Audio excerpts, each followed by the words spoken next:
নারীকে আপন ভাগ্য জয় করিবার কেন নাহি দিবে অধিকার? হে বিধাতা, কবিগুরুর এই প্রশ্নের উত্তর সত্যি কি আছে? আমরা পৃথিবীর সর্বশ্রেষ্ঠ গণতান্ত্রিক দেশের নারীরা, ঐতিহ্যময় গৌরবান্বিত অতীতের ভিত্তিভূমি যে ভারতবর্ষ, সেই ভারতবর্ষের নারীরা সত্যি কি পেরেছে আমাদের ভাগ্যকে জয় করতে?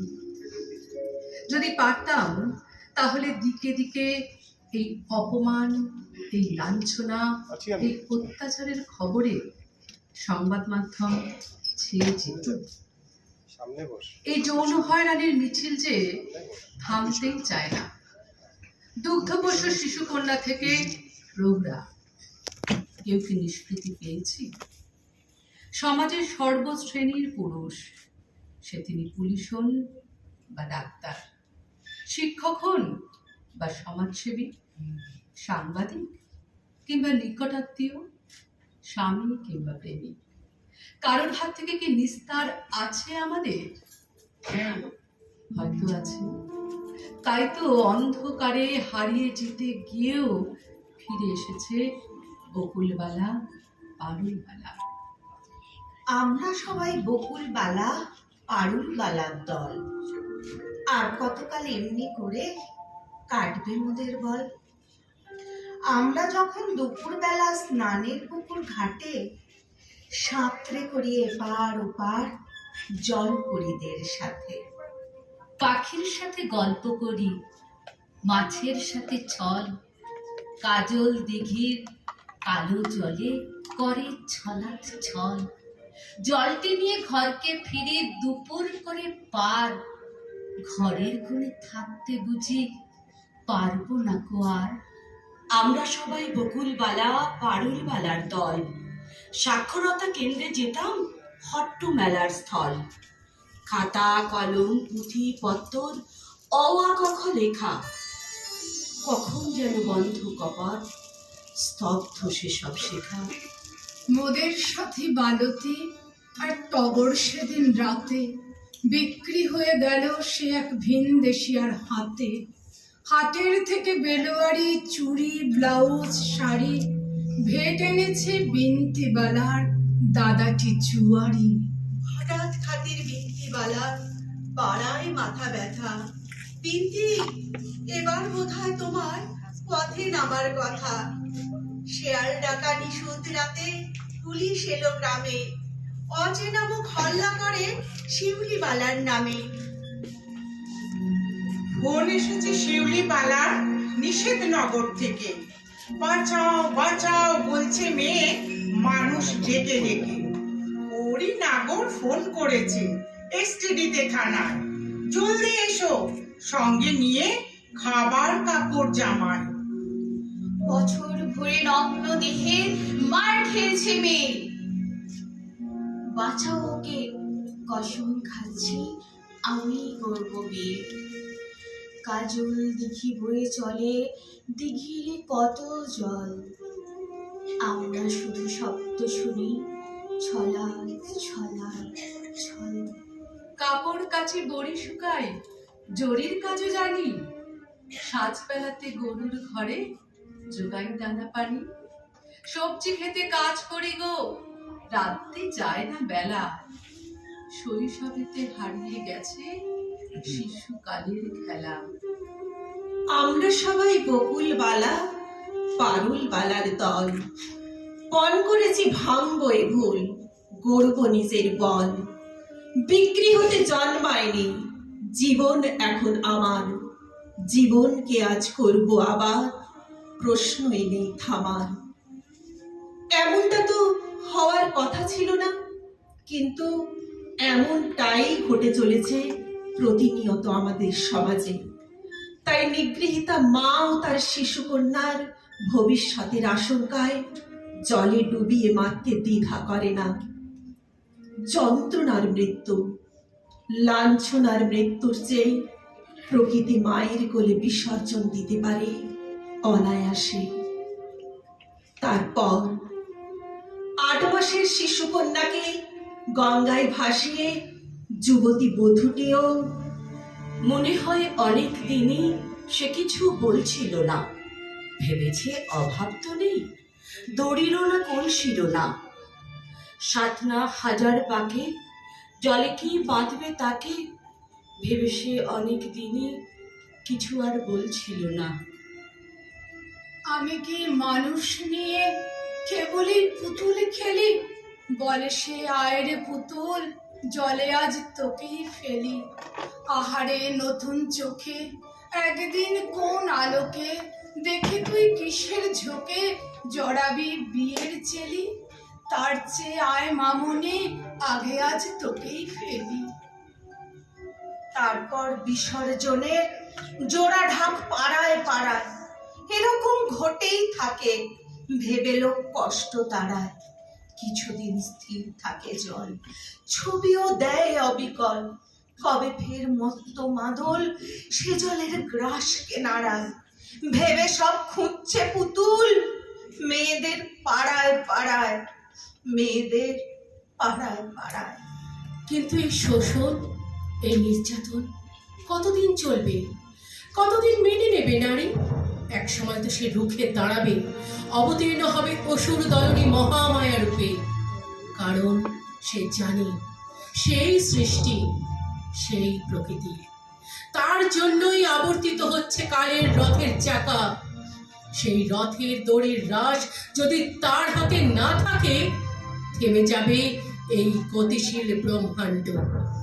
তাই তো সে পিতৃ পরিচয় ব্যতি রেখে স্বগর্বে সারণ করে, শুধুমাত্র আত্মপরিচয়ে সন্তান ধারণ ও পালনের স্বীকৃতি পেয়েছে। 21শে নভেম্বর 2013 শুধুমাত্র মাতৃপরিচয় এক শিশু পৃথিবীতে এলো।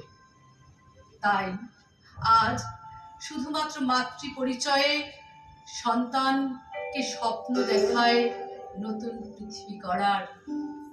কারা? এই সব মায়েরা। বিয়ের 12 বছর পরেও আমার মায়ের কোনো সন্তান হয়নি। শাশুড়ির মুখে বাজা আর পাড়ার লোকের মুখে আটকুড়ি শুনে ঠাকুর ঘরে কেঁদে কেঁদেই দিন কাটছিল। আমার মা কলেজ টপার, আধুনিকাও ছিল, ভেঙে পড়ার মতো মানুষই নয়, তবুও তিল তিল করে এগিয়ে যাচ্ছিল একাকিত্বের গভীরে।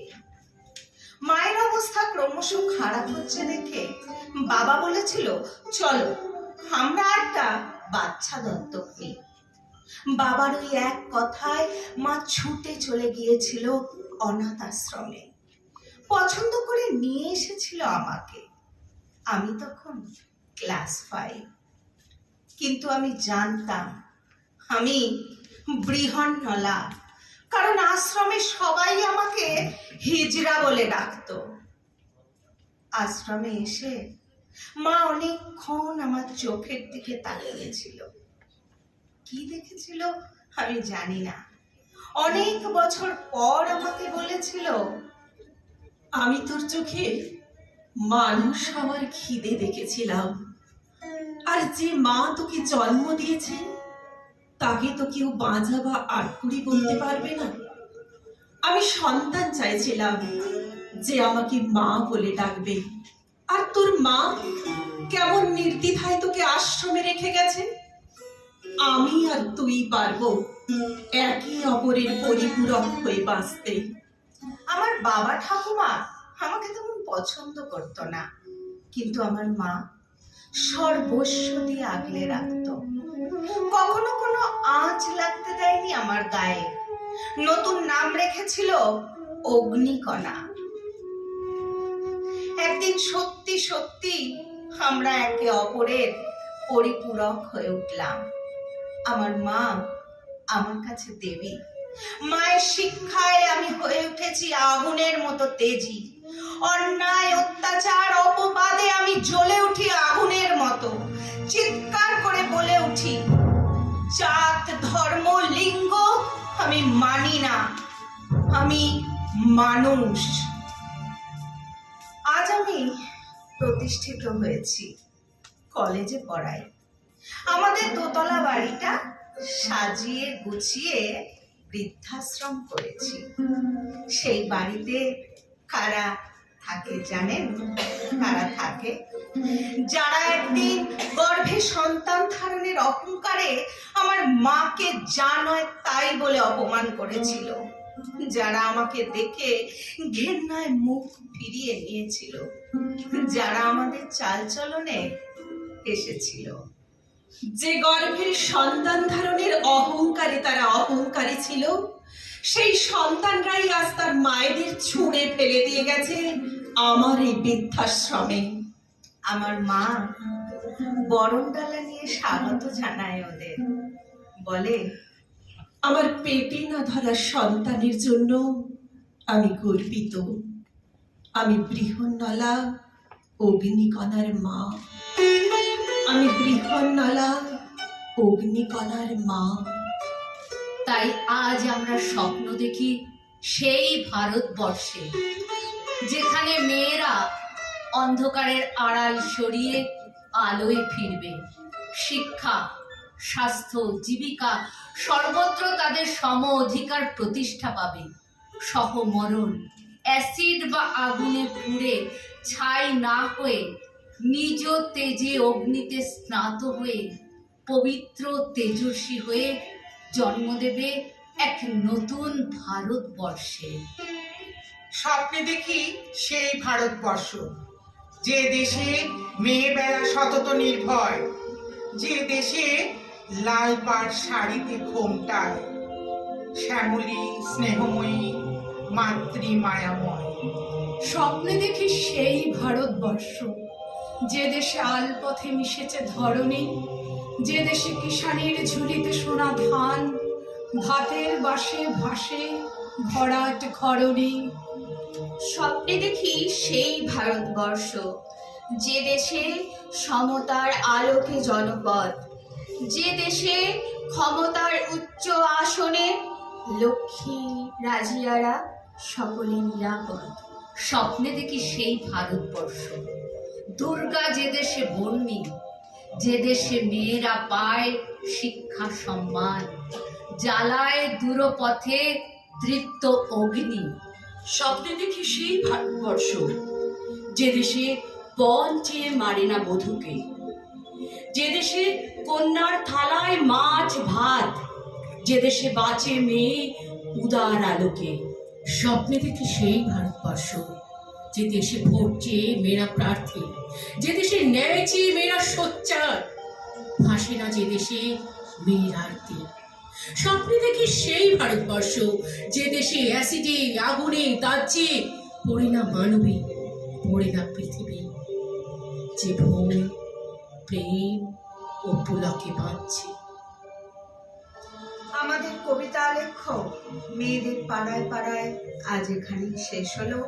নির্দেশনায় ছিলেন শ্রীমতী কৃষিকা দাস। আন্তরিক ধন্যবাদ জানাই সর্বদিক থেকে অসাধারণ